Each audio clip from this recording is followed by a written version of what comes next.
استغاثہ ہے تیرا ممنون، اے میرے مولا یہ جہاں سارا یا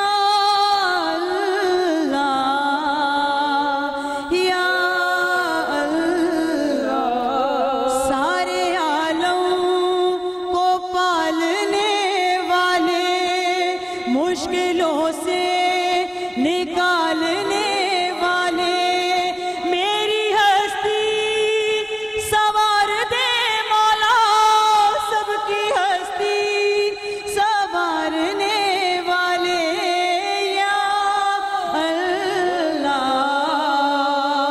یا اللہ، اے میرے اے میرے اللہ، دو جہاں سجائے ہیں تو نے، تیری تسبیح پڑھ کے دل نے تجھے پکارا ہے یا اللہ یا اللہ، قرض مقروض کا ادا کر دے، مفلسوں کا نصیب وا کر دے، جن کی گودی بھری نہیں مولا، ان کو اولاد تو عطا کر دے یا اللہ یا اللہ، اے میرے اللہ، اے میرے یہ کرم بھی تیرا کم تو نہیں، تو نے قرآن بھی ہمارے لیے اتارا ہے یا اللہ یا اللہ، تو ہمیں حفظ اور امان دے دے، اپنی رحمت کا سائبہ دے دے، تیری قدرت میں کیا نہیں مولا، تو جسے چاہے دو جہاں دے دے یا اللہ یا اللہ، اے میرے اللہ، اے میرے اللہ، بن نفس ہم اس کی امت ہے، وہ محمد جو سارے عالم میں تجھ کو پیارا ہے یا اللہ یا اللہ یا اللہ یا اللہ۔ سبحان اللہ بہن رباب، ماشاءاللہ ماشاءاللہ، دل خوش ہو گیا، دل خوش ہو گیا۔ جی السلام علیکم ڈاکٹر راؤ، خیریت سے ہیں آپ؟ السلام جی، الحمدللہ، اللہ کا بہت شکر۔ روزہ کیسا گزرا آپ کا جناب؟ بہت اچھا الحمدللہ، ابھی لگ رہا تھا رمضان شروع ہوا ہے اور اب ممکنہ آخری روزہ شروع ہو رہا ہے۔ دیکھیں پتہ بھی نہیں چلا، بالکل واقعی ایسا ہی ہے، بہت تیزی سے وہ گزر گیا۔ اور یہ مہینہ ماشاءاللہ اتنے امن و پیار سے گزر رہا تھا جب تک یہ بہت ہی دردناک حادثہ ہوا۔ جی، اور جیسے کہ آپ جانتے ہیں آج مسلمانوں کے کعبہ اللہ کے شہر مکہ کو بھی نشانے بازی کی سازش کی گئی۔ جی علی بھائی، بہت افسوس کی بات ہے، کل تو ہم پارا چنار کوئٹہ کے حوالے سے اور افطار کے وقت جو 4 ہمارے پولیس اہلکار بھی شہید، اور بعد میں بھائی میں نے سوشل میڈیا پہ ان کی تصویریں دیکھی تو افطار میں خون، اور یقین کریں ناقابل برداشت وہ لمحہ تھا۔ اور پھر ہمیں یہ خبر سننے کو ملی کہ جو مسلمانوں کا مرکز ہے، مسلمانوں کی ایمان کا مرکز ہے، جو ہمارے لیے بہت مقدس جگہ ہے، اس مقام پر دہشت گردی کی کوشش کی گئی۔ ہمیں ہر فورم پر اس کی مذمت کرنے کی ضرورت ہے۔ دیکھیں تمام مسلمان چاہے ان کے جو خیالات ہوں، جہاں سے وہ تعلق رکھتے ہوں، لیکن اس اعتبار سے ہم سب ایک ہیں اور ہم سب مل کر اپنے مقدس مقامات کا دفاع کریں گے۔ اور علی بھائی ہمیں یہ سوچنا چاہیے کہ ہماری تو حیثیت ہی کیا ہے کہ ہم دفاع کریں۔ وہ جس کا گھر ہے وہ تمام طاقت اور قوت والا ہے، اور وہ اپنے گھر کی خود حفاظت کرنے والا ہے. لاسٹ ایئر کی بات ہے، مدینہ منورہ کے اندر مسجد نبی شریف سے قریب کار پارکنگ میں بھی اسی طرح کا دھماکہ ہوا تھا. پھر اگر ہم پاسٹ میں ابھی ریسنٹ پاسٹ میں دیکھیں تو لاسٹ 50 ایئرز میں کوئی 5 کے قریب ایسے واقعات ہو چکے ہیں. اور اگر ہم مزید پیچھے جائیں تو ہمارے سامنے واقعہ فیل ہے جس پر اللہ تبارک و تعالیٰ نے نبی کریم صلی اللہ علیہ وسلم پر پوری سورہ فیل نازل فرمائی. ایک یمن کا گورنر تھا ابرہا، جو کسی دوسرے مذہب سے تعلق رکھتا تھا، تو اس نے اپنا ایک عبادت خانہ بنایا تھا. اور تاریخی کتابوں میں ملتا ہے کہ اس کی کوشش یہ تھی کہ مسلمان جو ہر دور میں جب ابراہیم علیہ السلام نے لوگوں کو بیت اللہ کی طرف بلایا تو اس کے بعد ہر دور کے اندر طواف کعبہ کے لیے لوگ جایا کرتے تھے، تو لوگ وہاں کے بجائے اس کے عبادت خانے کی طرف آئیں. تو اس نے یہ کوشش شروع کی، تو جو ہے بیت اللہ کو ماننے والے تھے انہوں نے اس کا انکار کیا کہ ایسا نہیں ہو سکتا. تو وہ طیش میں آ گیا اور اس نے اپنی فرعونیت میں یہ کہا کہ میں معاذ اللہ اس گھر کو نقصان پہنچاؤں گا، اور اس ارادے سے وہ ہاتھیوں کا لشکر لے کر مکہ کی طرف آیا. تو جب اسے پتہ لگا کہ بیت اللہ کے گارجین، بیت اللہ کے متولی حضور علیہ السلام کے دادا حضرت عبد المطلب رضی اللہ تعالی عنہ ہیں، تو اس نے کیا کیا کہ باہر جو حضرت عبد المطلب کے جانور تھے ان جانوروں کو اپنے قبضے میں لے لیا کہ اب عبد المطلب مجھ سے 1 to 1 ٹاک کرنے کے لیے آئیں گے تو پھر میں اس کے بعد مکے کے اندر داخل ہوں گا. حضرت عبد المطلب آتے ہیں، وہ یہ گمان کر رہا تھا کہ یہ بیت اللہ کے سلسلے میں کوئی بات کریں گے، تو انہوں نے بیت اللہ کی بات نہیں کی بلکہ کہا کہ میرے جانور چھوڑ دو، میرے قبضے میں دے دو، میرے جانوروں کو کیوں تم نے کیپچر کیا ہے. تو یہ سننے کے بعد اس نے کہا کہ میں تو سمجھ رہا تھا کہ تم بیت اللہ کے بارے میں کہو گے، اس گھر کی حفاظت کے بارے میں کہو گے جو تمہاری محبتوں کا ایمان کا مرکز ہے، اور تم اپنے جانوروں کی بات کر رہے ہو.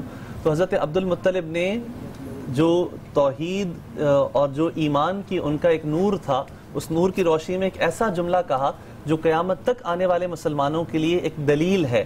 انہوں نے یہ کہا کہ یہ تو میرے جانور ہیں، میں ان کی حفاظت کر رہا ہوں، جس کا گھر ہے وہ بہت بڑھ کر حفاظت کرنے والا ہے. اور پھر دنیا نے دیکھا اور قیامت تک لوگ سورہ فیل پڑھتے رہیں گے اور اس کی انٹرپریٹیشن میں تفسیر میں دیکھتے رہیں گے کہ ابابیل وہ اتنی چڑیا سے چھوٹا جانور، اس میں ایک کنکر اس کے پاس اور چونچ سے کنکر وہ پھینکا، اور وہ جو ہاتھی تھے اور جو ہاتھی پر سوار تھے وہ سب بھوسے کی طرح ہو گئے. تو اللہ تبارک و تعالیٰ اپنے گھر کی حفاظت خود فرماتا ہے، اور ہم تو بس اپنے جوش ایمانی میں یہ کہا کرتے ہیں کہ ہم دفاع کریں گے، ہماری کیا حیثیت.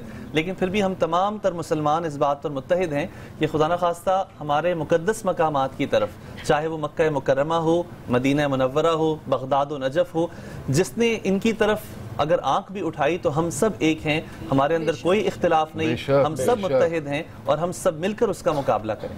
اور اسی طرح سورہ فیل کے بارے میں یہ بھی کہا جاتا ہے کہ سورہ فیل اگر روزانہ آپ ایک دفعہ بھی پڑھ لیں تو وہ آپ کو بہت حفاظت دیتی ہے، اور سورہ فیل کی بہت زیادہ برکت ہے. ظاہر ہے یہ اللہ تعالیٰ اللہ رب العزت کی جانب سے سورہ فیل کو پروردگار عالم نے دلیل بنایا کہ اگر کوئی اللہ کے گھر کی طرف میلی آنکھ اٹھا کر دیکھے گا تو پروردگار عالم ابابیل جیسے چھوٹے پرندے کے ذریعے، جس طرح کہ ڈاکٹر صاحب نے بھی تفصیل سے بتایا، جیسے کہ تواریخ میں بھی تفصیل سے لکھا ہوا ہے کہ حضرت عبد المطلب نے آ کر خانہ کعبہ کی دیوار کو پکڑ کر دعا کی تھی کہ پروردگار عالم یہ تیرا گھر ہے، میں تجھے اس گھر کے عظمت اور جلال کا واسطہ دے کر دعا کرتا ہوں کہ میرے مالک ہم سب کو. اور اس وقت مکے میں بڑی سراسیمگی تھی، مکے میں بڑا خوف اور ہراس تھا، کیونکہ مکے کے لوگوں نے ہاتھی جیسا جانور کبھی دیکھا نہیں تھا، اور پہلی مرتبہ ایک ایسا لشکر آ رہا تھا جو کہ ہاتھیوں کے اوپر سوار ہو کر آ رہا تھا. اور یہ افواہیں بھی اور اطلاعات بھی گردش میں تھیں کہ وہ آ کر مکے کو تاراج کر دے گا اور لوگوں کو قیدی بنا لے گا، غلام بنا لے گا. اور اس وقت حضرت عبد المطلب نے پروردگار عالم سے ایک دعا مانگی جو کہ تاریخ میں موجود ہے. اور اس کے بعد جب آپ گئے ہیں ابرہا کے پاس تو حضرت عبد المطلب کا جاہ و جلال ایسا تھا، آپ کی شخصیت، آپ کا ذاتی وقار ایسا تھا کہ ابرہا دیکھ کر مروب ہوا. اور جب حضرت عبد المطلب نے اپنا دعا فرمایا تو اس نے کہا کہ اتنے بڑے سردار، میں تو سمجھا تھا کہ آپ اللہ کے گھر خانہ کعبہ کے لیے آئے ہوں گے بات کرنے کے لیے.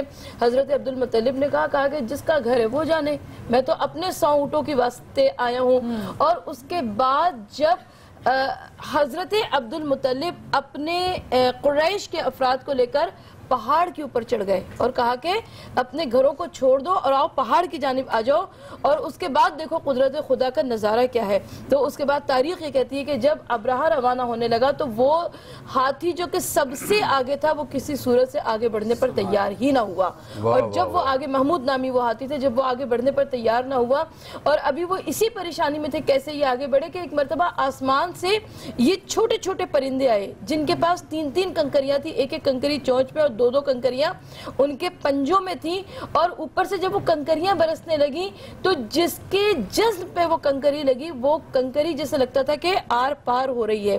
اور اس کے بعد تاریخ یہ کہتی ہے کہ ابراہہ جب یہ گرتے پڑتے واپس بھاگے ہیں تو ابراہہ کو وہ بیماری ہوئی جو کہ اس سے پہلے عرب میں کبھی نہیں دیکھی گئی، یعنی چیچک کی بیماری، اور اسی طریقے سے یہ لوگ سب فنار ہوئے، واصل جہنم ہوئے۔ تو اللہ کے گھر کی حفاظت کا وعدہ پروردگار عالم نے رکھا ہے۔ بالکل قرآن کی ہم بات کر رہے ہیں، قرآن ہماری جو کتاب ہے یہ ہر دور کے لیے ہے۔ جی بے شک۔ قرآن کب نازل ہوا تھا اور آج بھی ہم قرآن کی آیت سے، قرآن کی سورت سے دلیل دے رہے ہیں، تو اس بات کی سند ہے کہ قرآن ہر دور کے لیے، ہر خشک و تر کے لیے، ہر دور کے لیے۔ اور ابھی عاطف بھائی نے بہت خوبصورت بات کی کہ ہم لوگ کیا کر سکتے ہیں، جس کا مقام ہے وہ اپنے مقام کی خود حفاظت کرتا ہے۔ جیسے کہ ہم اپنی طرف سے تو ایفرٹ کر سکتے ہیں، لیکن جب تک وارث قرآن، وارث کعبہ امام زمان علیہ السلام حیات ہے انشاءاللہ، جی، نہ کعبے کو کچھ ہو سکتا ہے، نہ ہی ہمارے قرآن کو کچھ ہو سکتا ہے، اور ہم اللہ تعالیٰ حفاظت کرنے والا اللہ نے بھیجا ہوا ہے انشاءاللہ۔ ہماری دعا ہے کہ اللہ کا ذکر کریں، آمین آمین، اللہ تعالیٰ کا ذکر کریں۔ اور اتنی خوبصورت بات چل رہی ہے، میں چاہوں گی کہ ایک اور حمد اگر آپ ہمیں سنا دیں۔ جی یہ لیجیے، ہم تو میرے خیال سے نعت پہ آ جاتے ہیں۔ بسم اللہ جی۔ نعت وہی پیش کر رہا ہوں جو ہم سب کام کر رہے ہیں، رسول خدا صلی اللہ علیہ وسلم کی غلامی، ان کی نوکری کر رہے ہیں، تو اسی حوالے سے کلام کے چند اشعار۔ حاصل ہے شرف، حاصل ہے شرف، محمد کے غلاموں کو انوکھا کرتے ہیں غلام، ان کے فقیری میں بھی شاہی، شہنشاہی سے بھی قیمتی ہے، شہنشاہی سے بھی قیمتی ہے، تخت سے بھی بڑی، تاج سے بھی حسین ذاکری ہے، مصطفیٰ کی جو یہ نوکری ہے، شہنشاہی سے بھی قیمتی ہے، شہنشاہ یہ سب انبیاء کے، سب نبی ان کے در کے گداگر، وہ سلمان بوذر یا قمبر، سب کے سب ان کے در کے ہیں نوکر، سب فرشتوں کا، سب فرشتوں کا سردار ہے، جو اس کو بھی نوکری یہ ملی ہے، مصطفیٰ کی جو یہ نوکری ہے، شہنشاہی سے بھی قیمتی ہے۔ اور رسول خدا صلی اللہ علیہ وسلم کی غلامی کر لیں، ان کے در کی نوکری کر لیں۔ نوکری اور غلامی میں کیا فرق ہے؟ غلام تو زندگی بھر حیات غلام ہوتا ہے، نوکری وہ ہوتی ہے جس کی اجرت نہیں ملے۔ یہاں غلامی اور نوکری کا صلہ ایسا ہے کہ دنیا میں بھی اجر اور آخرت میں بھی اجر، صرف یہ نہیں کہ ہمیں وہیں اجر ملے گا، یہاں کا یہاں ملے گا اور وہاں کا وہاں ملے گا، ان کے ہاں کسی چیز کی کمی نہیں۔ اب سنیے گا شعر، ہاں اپنے نوکر کا میرے نبی نے مرتبہ اس طرح ہے بڑھایا، دنیا بھر میں جہاں بھی گیا میں، مجھ کو دنیا نے سر پہ بٹھایا، جھک کے ملتی ہے، جھک کے ملتی ہے مجھ سے یہ دنیا، نوکری کی یہ اجرت ملی ہے، مصطفیٰ کی جو یہ نوکری ہے. قبر میں جب فرشتوں نے دیکھا میں ہوں مصروف ذکر نبی میں, بھول بیٹھے سوالات سارے, جھوم اٹھے وہ عشق نبی میں. سننے آئے ہیں, سننے آئے ہیں خود پنجتن بھی, قبر میں خوب محفل سجی ہے. مصطفیٰ کی جو یہ نوکری ہے. اور جب دنیا سے جانے کے بعد کیا ہوتا ہے؟ مدح خانے محمد جو پہنچا, اہل جنت نے آنکھیں بچھا دی, پھول برسائے سب انبیاء نے, شمع توحید عیسو جلا دی. ہنس کے کہتے تھے, ہنس کے کہتے تھے یہ حور و غلمان, تجھ کو اللہ نے عزت یہ دی ہے. مصطفیٰ کی جو یہ نوکری اور یہ ہم سب مسلمانوں کا ایمان ہے, عقیدہ ہے, پیش کر رہا ہوں. جو ہے گستاخ میرے نبی کا, جو ہے گستاخ میرے نبی کا, اس سے نفرت ہے فرحان مجھ کو, وہ جہنم کا ایندھن بنے گا. یہ بتاتا ہے قرآن مجھ کو, دشمن مصطفیٰ, دشمن مصطفیٰ میرا دشمن, ان کے عاشق سے بس دوستی ہے. مصطفیٰ کی جو یہ نوکری ہے, تخت سے بھی بڑی, تاج سے بھی حسین ذاکری ہے. مصطفیٰ کی جو یہ نوکری ہے. اللہ کرم